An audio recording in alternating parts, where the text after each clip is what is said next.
welcome back. So today I have Deirdre Fay, one of my heroes here with us. And so Deirdre is MSW, and she is specializing in helping people to feel more embodied and more safely embodied, especially when after people have experienced trauma. So Deirdre has published these two books.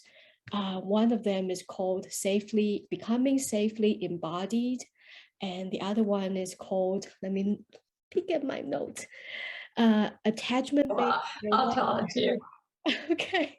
It's attachment-based yoga and meditation for trauma. It's Exactly. with Norton Publishing, and so it's a little bit more professionally oriented. Exactly. Yeah. So judging by the names of the two books, you guys can know that why I'm so thrilled to invite Deirdre to come here and have a chat with us. So Deirdre, this podcast and this YouTube channel is dedicated for people who experience hoarding or difficulties letting different kinds of things go.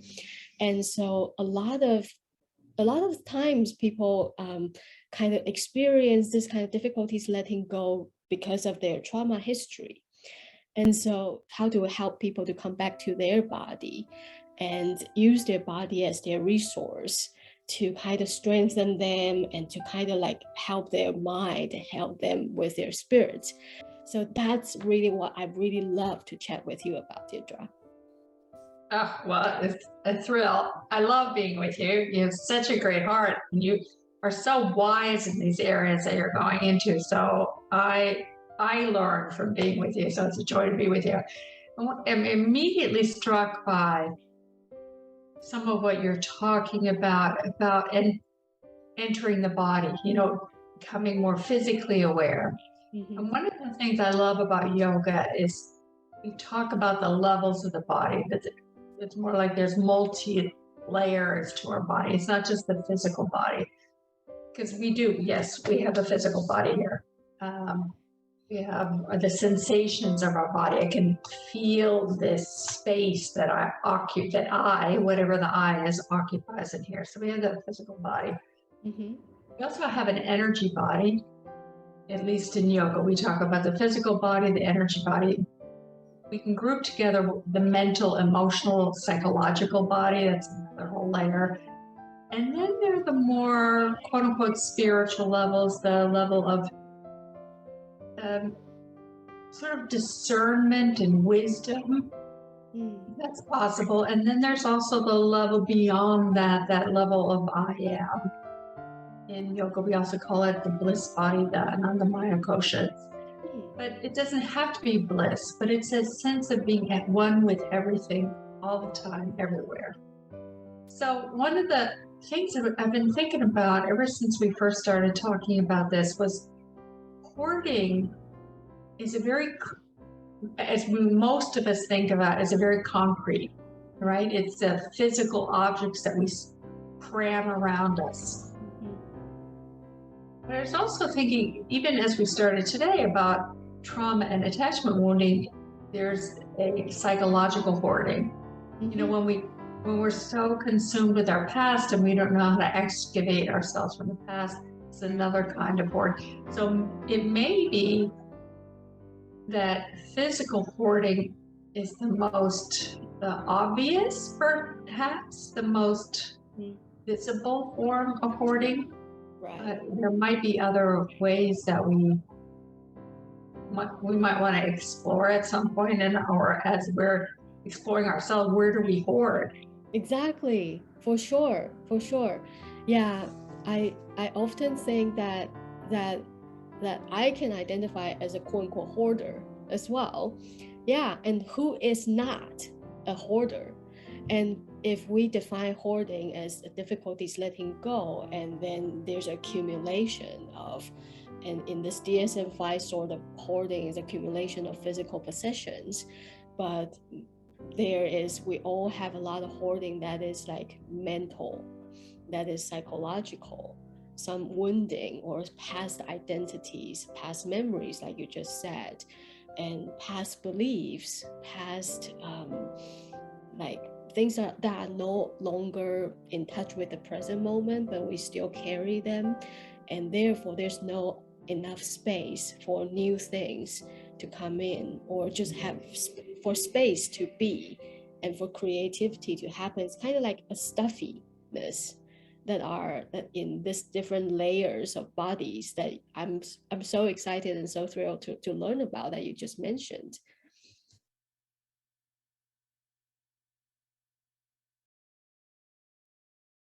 Makes me wonder about the typical hoarder of a room full of stuff, people buying things or not being able to get rid of things. You called it the stuffy energy of it. And one of the things you and I talked about before is the piece about boundaries and self-other differentiation. So what is it? I've been very curious about, and I'd love to hear more from you, is like, where is that place? Are my things then an extension of me? And have I not yet become accustomed to living in this inside skin versus being so permeable? We would think of it in that way. So permeable that I stretch out into my physical space. Mm-hmm. Mm-hmm. When I hear what you just said, what first came to my mind is this notion of not enough or not being enough. And if this may not be the case for everybody experiencing any kind of hoarding, but it's quite common to hear that or to sense that somebody would feel like them being them is not enough, or that isn't that. And what do we mean by me being me? That even that notion, that concept itself is kind of foreign. It's like some people are always looking outside to see what I don't already have, or I'm not already am. And it's like, I am not enough. My feelings are not valid. My being is not valid or not good enough. And so I need more. And like using objects to define me or my value, and using object to gain relationships. And so it's like I am not here, that my boundary is not here, rather than it's never ending. I have to have more and more and still not enough.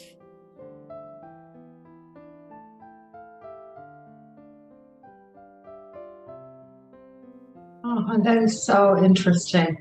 So if we're thinking about somatic practices, one may be the simple bit of like just feeling my skin, like really bringing my attention here. Well, as I do that, can I feel the warmth of my hands on my skin? Because there's this, if we think about the skin boundary, there's the boundary between my inner world and then my outer world. So can I become aware of that physical location? So here I am, this is my skin, this is the edge of me. If I'm here, what happens inside me? And can I become aware of the thoughts that go on in there, the feelings and the physical sensations? Is it that lives in here? If I were to draw that internal experience, what would it be? What would I draw? What colors would it be? What shapes would be there? Is it the same in my head or my neck or my chest or my belly, my legs, my pelvis? So beginning to turn our attention inward. I often say that there's two paths that we take. There's first, come home to ourselves. First how do we withdraw our attention from outside to become aware of inside?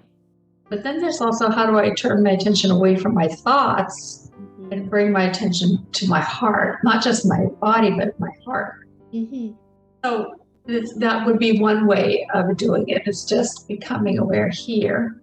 And then if I bring my attention to my skin and I become aware of outside in my world, and get a glimpse of my outside world, maybe close my eyes, becoming aware again inside, what happens? So I start shuttling between the inner and outer worlds.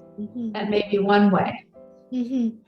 That's very, very helpful. And because I was trying to do it when you're describing it, and I was like trying to imagine if I were some of the people experiencing hoarding, what I have or what I could hear.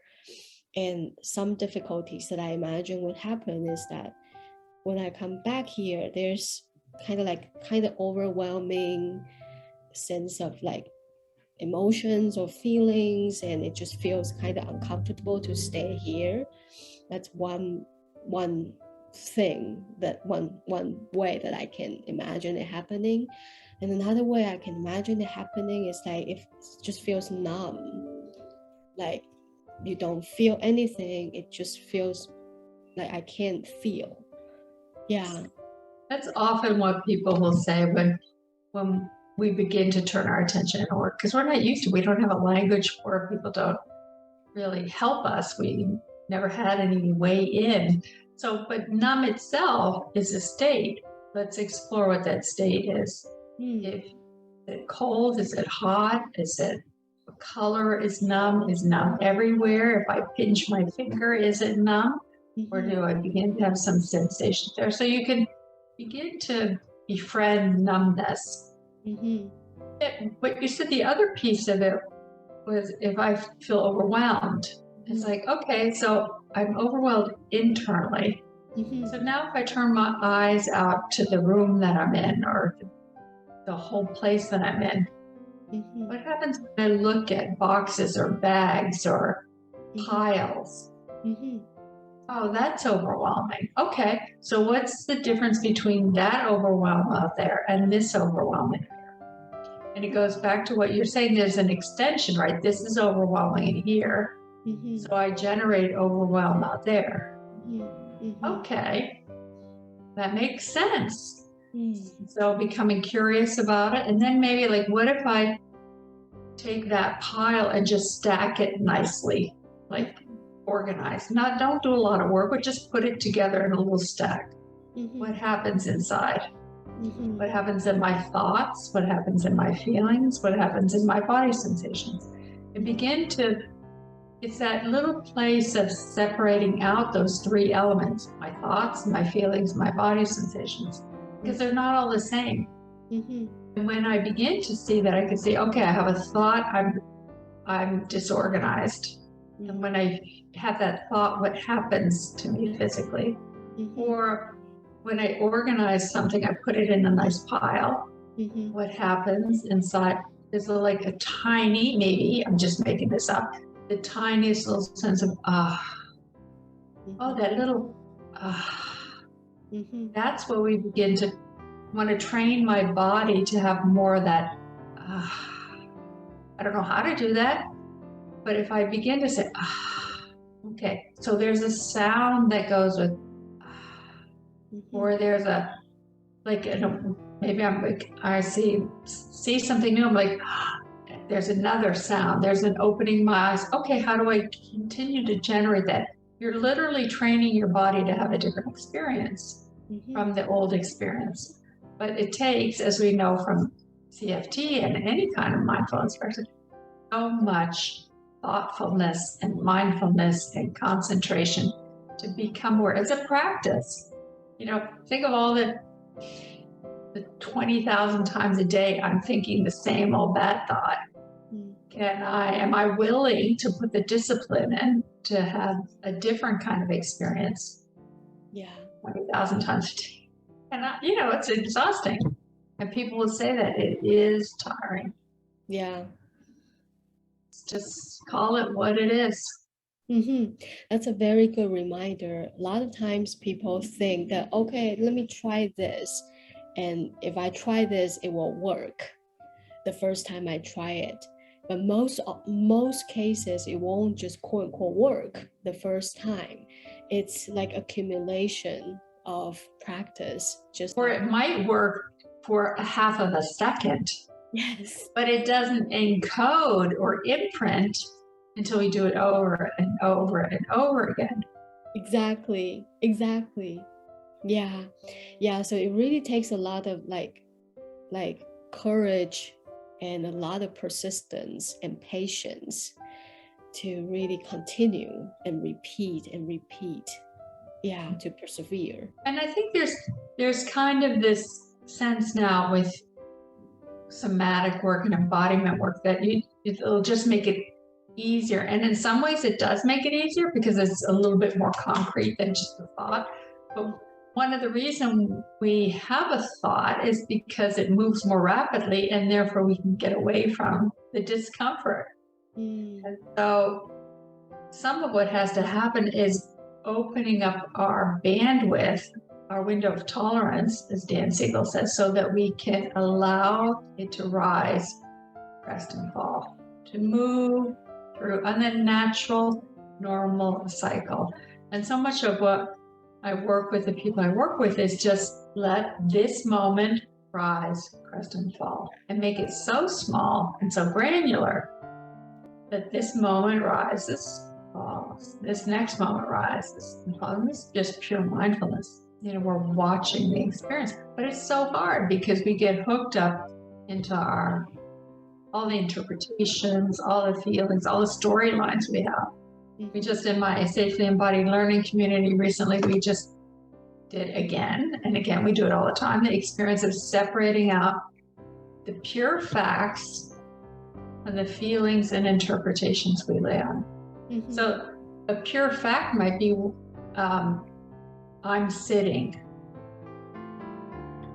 But then if I'm sitting and my back is hurting, I'm going to be, oh, I'm sitting, but my back is hurting. And you know what happens when my back hurts? It's going to go, I start twinging. I'm never going to, we're going down that pathway, right?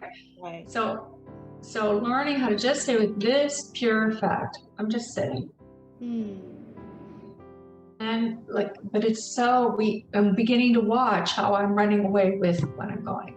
So that's not a pure somatic experience, but it's working at the different layers of the body. It's working on the more mental, emotional, psychological layer of the body.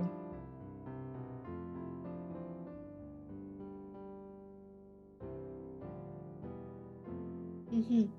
And as we are talking, especially in this example, like when we do compassion focused therapy with people experiencing hoarding, and one of the kind of like an entering point or like a headline in the entry of this method is basically the definition of compassion, which involves us being open and being sensitive to our suffering.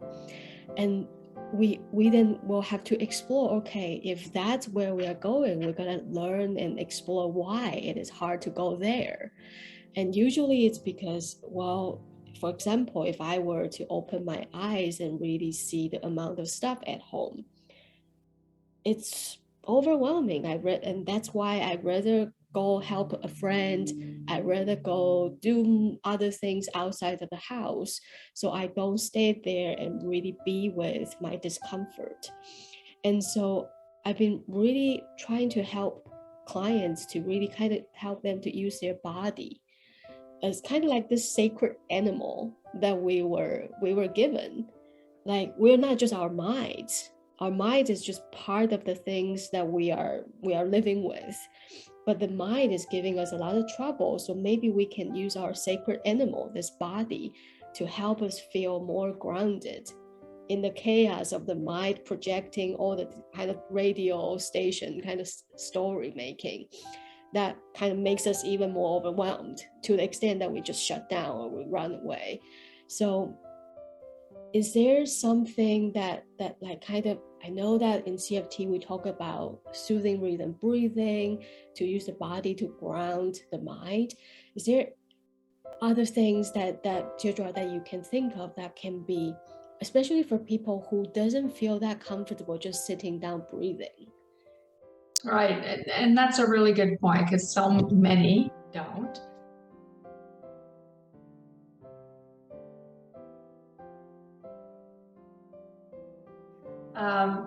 And so I'm thinking about training ourselves to do a plank pose. Do you know what the plank is? You lay on you rest on you, put yourself on your tiptoes and you rest on your forearms.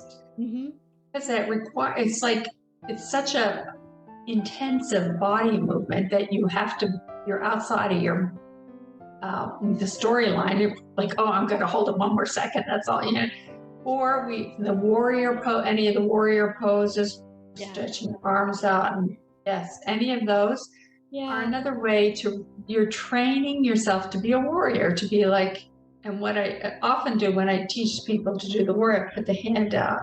It's like, okay, no.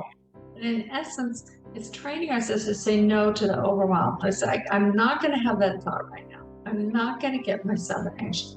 Stretching out, no. What's it like to begin to say no to overwhelm, and it's you're both anchoring it in the word no, but you're physically training your body. You can do it with your hands pressed against us, like, no, I'm not going to know. It can begin to feel something, not just anger, because there might be anger, but it's also the sense of strength in there, the power, the force of no, I'm not going to. And am I able to train my body, mind, and heart to just have a little bit more of that energy, a little bit more, so that then when I feel that compulsion to buy something new or to pick up something new, I might need this one day, I can begin to say no. I have the no already encoded in me to enact it. That may be those, it's like there's no one perfect practice. That's what and you have to experiment and try it out to see what speaks your language. Yes. Yeah. The warrior pose, when you're describing it, I feel like that really resonates with me. It like the key word seems to be not only no, but also strength. Right. Yeah, because I imagine doing the warrior pose, like the feet are kind of rooted in the ground, and you really feel that your two legs are standing up and supporting you. And you have to lift yourself between there. Yes, you lift yourself between there, and then you upright and you do this pose. It's like drawing your internal strength, and especially being supported by the ground and drawing the strength, and then you say no. And when you're saying no, you're actually saying yes to you in your strength, your core. Right. Another one I've done a lot with is just the plain old boring mountain pose. Your feet are grounded beneath you, your arms are straight overhead, shoulders are relaxed, pressing up through the crown, and you're just holding it. And you begin to see all the thoughts that are like, oh, this is hurting too much, I can't do this. Oh, God, this is not right. And if you just hold a little bit longer, you're just training yourself to let those thoughts move through you instead of acting on them. That's very beautiful. Yeah. It's like, yoga is such a beautiful practice. It's so smart. Well, it's certainly a whole. It's a whole. It's not just one bit of it. You're using all of you. Yeah. So in that way, it's wonderful. Right. Yeah. So I like to circle back to boundary. I think that earlier, a couple minutes ago, we were talking about boundary as in like, this is me, and extension, and maybe let's come back to this me and come back to my feeling, my core, and my ground. And so I think that the kind of boundary issues that people experiencing hoarding experience is not limited to boundaries with stuff, but also boundaries with humans. Right. Yeah, so a lot of times people have a hard time saying no, and people describe them having this quote unquote people pleasing tendencies when they are interacting with humans. And that's kind of like one direction that it can play out. And another direction it can play out is that people don't feel like they can trust humans. And so that there's a wall there. So that in that case, it's a very thick boundaries. I don't want people to see who I really am. If possible, I'd rather just hang out with animals or my stuff. I don't want to hang out with humans. But then the other side, kind of another extreme, so that I really want people to like me, but I don't think they will like me, so I just keep people pleasing, and I'm afraid of saying no. So I wonder if you have any insight that you could share with us about how to practice with these challenges. Well, what I'm thinking of right away is how I used to run groups on boundaries. And one of the things that we would do in groups, which is why it's so great you're doing groups and you might want to even try this in your group, is I would bring a big thing of red yarn, and each person would take some red yarn, as much as they wanted. And then they would sit or stand and they would create the space around them with the red yarn. And then they'd have the members of the group outside. I said, what's it like to be inside this space, to have all this space with everybody else out there and this red boundary separating you? How much space do you need? What's it like if you move toward the edge of that boundary? What's it like if somebody puts their arm across the line and into your space? And really begin playing with that, that felt experience of how you do that. Then people begin to sense, like some people will have a lot of space. Some people would have space where they would put their back up against the wall and have the red space just in front with nothing back because their back is against the wall. And just opens up a lot of conversation. I remember somebody picked up their red string and brought it home and put it around the edge of their bedroom. And this was their space. So there's a way to make it more tangible. Yes, thank you. That's the word. And so even things like when you're with somebody else, it's like, where do you begin and where do you end? Right. Because if I'm so used to people pleasing, I'm not here in this physical skin.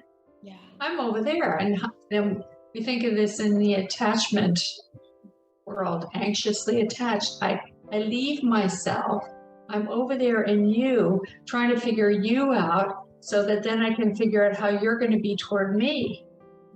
So, okay, what's it like to know that you're over there? You're over there. You're over there. And this space is my space. Just simple things. Right. Myself getting the people-pleasing impulse in me. I was like, okay, you're over there. I'm over here. I'm over here. And it's a lot of reassuring with soothing rhythm breath. Could be anything that helps me say, I'm right here. This is from EMDR. We did a lot of butterfly hugging and EMDR. It's just like, okay, I'm right here. I can do my tapping, whatever helps me just land inside myself. I'm here. I'm here. This is me.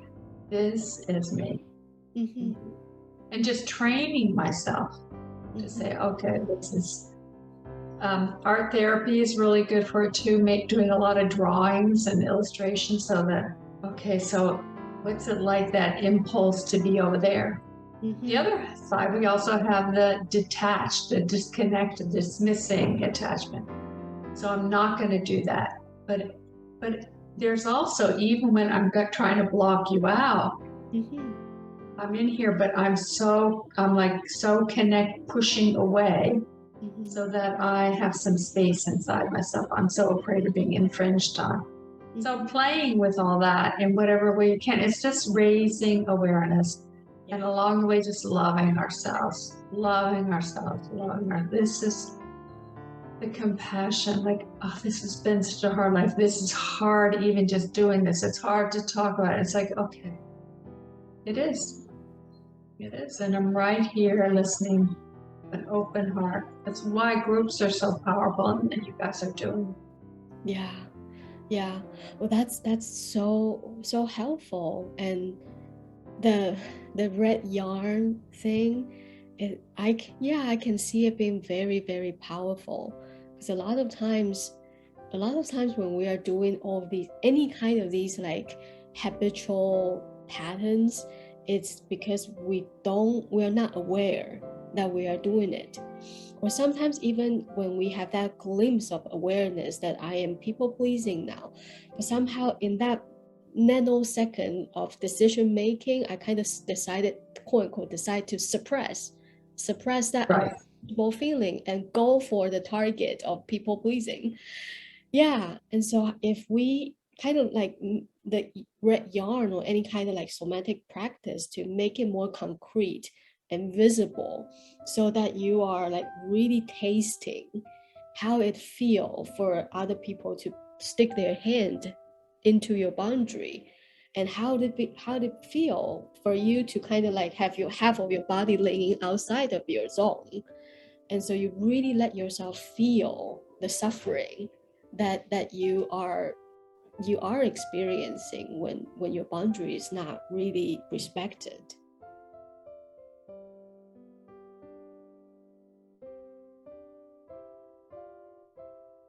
You know, it makes me think too, like, if I'm surrounded by a lot of boxes and stuff, taking it out, I'm feeling into it right now in this moment. If I'm in some ways, let's say those boxes are, they're somehow, what are they representing? If I'm in here and I have all those boxes, what are they representing? What are they needing to say to me say to them?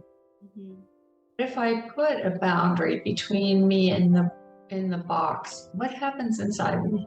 Do I get more anxious? Oh, what's the thought that creates anxiety? What's the feeling? Can I allow that anxiety to just move through me? It's like, okay, the red line is there, the box is there, and I'm here and I'm breathing. Just slow training. Yeah, that's very insightful, because you're describing it and I'm imagining it with you, and I'm thinking that in almost like this, the same kind of dynamics with humans can happen there too. So one way be like these boxes are asking me to do things for them, and asking me to like save them, asking me to do justice to them, asking me to be responsible for their well-being, asking me to send them, make sure they go to the best home possible. It's like I don't exist anymore. All of these things are in my boundary, in that little circle I drove with the red yarn, and they are here and I have to serve them. So that can be one dynamic that I can imagine. Another dynamic is that these things are here, and almost like they are a wall that I am creating to block me out, to protect me from the external world. Yeah. That's so, I think there's so much power in that, you know. And then it would be simple things like, in groups, I would have people have two people there and they do this together. One person would be standing here and just aware of their inner world, and one person would take a step toward.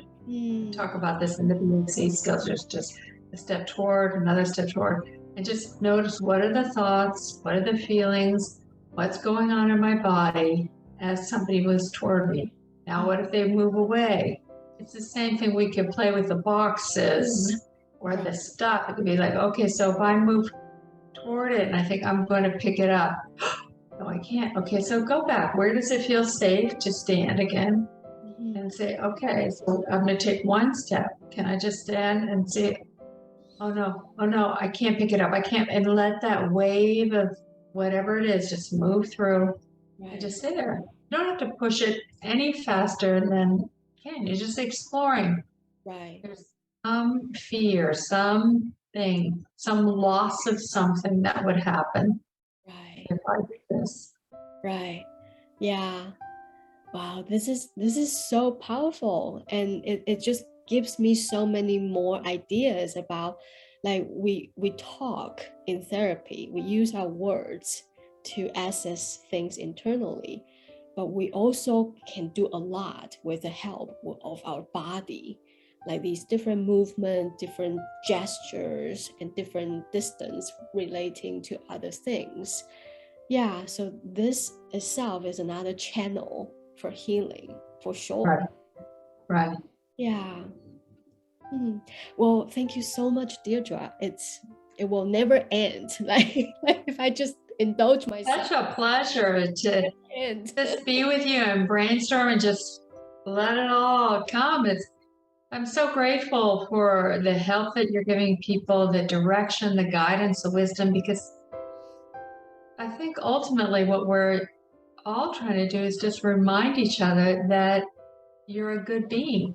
You don't have to change. You don't have to be different. Just let your almost get rid of what's in the way so that your true heart can shine through. exactly, Mm. exactly. Yeah, if we have the courage and trust or faith to be raw, to be naked, yeah, and let our light just really shine. Right. Don't cover it up. Yeah. Well, thank you so much, Deirdre. My deepest pleasure.